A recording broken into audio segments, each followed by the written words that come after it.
अस्सलामु अलैकुम वरहमतुल्लाहि वबरकातुहू।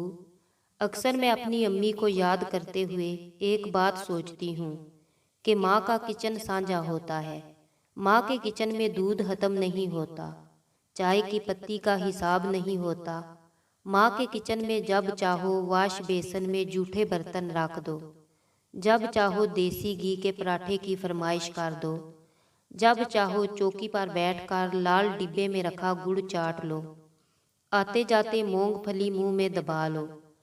माँ कभी मुड़कर नहीं पूछेगी कि पनीर कहाँ गया और केले किसने खाए। माँ का किचन दो चूल्हे का भी हो तो पूरे कुंबे का सालन बना लेता है। माँ का तंदूर बालश्त बार का भी हो तो 10 बंदूक की रोटी बन जाती है। अगर तुम्हें माँ का किचन नसीब है तो यकीन जानो तुम दुनिया के सबसे अमीर तरीन इंसान हो।